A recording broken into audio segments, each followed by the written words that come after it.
How to defeat a rival far stronger than you. Taylor didn't have an answer. All he told his players was this: you're about to play the most extraordinary game of your lives. Their opponents were powerful, undefeated. But then again, no one ever believed we'd make it to the national championship. And yet, here we are. No one thought we'd get this far. But we did. So go out there and give it everything you've got, because nothing is impossible. The game began. Everyone expected the Giants to take their fourth straight title. Not only were they stronger, but they also had a much larger squad than the Eagles. Even though we were the underdogs, nobody thought we had a real shot at beating a powerhouse like that. And they were right at first. From the opening whistle, the Eagles were outmatched. The Giants were too strong, too fast, too overwhelming. The Eagles couldn't find their rhythm and were caught off guard. By halftime, the score was 14-0. The outcome seemed all but decided. Back in the locker room, Taylor looked around and said calmly, "You've played well. They thought we wouldn't score a single point. Let's go out there and prove them wrong. They're getting arrogant. If we can't beat them with strength, then we beat them with heart, with teamwork, with smarts, with unity. We become one." This time, the players adapted.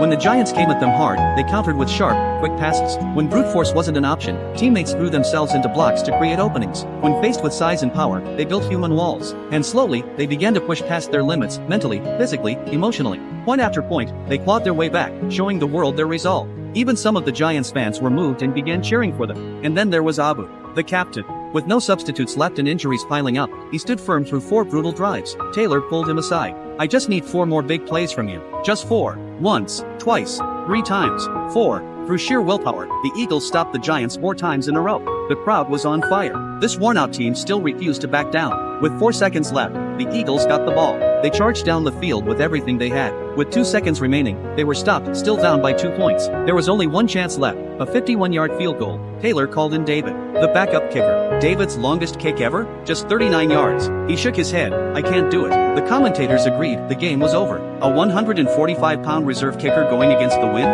Impossible. But Taylor believed. "You can do it. Don't think about winning or losing. Just give it your all." David walked onto the field, step by step. In the stands, his paralyzed father, driven by pride and love, forced himself to stand through the pain, arms raised high in support. The crowd roared. David took his shot. The ball soared through the air. Everyone held their breath. It was good. They'd done it. The tired, battered Eagles had defeated the mighty Giants. In that moment, they believed in miracles. But more importantly, they had transformed. Because often, when you conquer yourself, you've already conquered the world.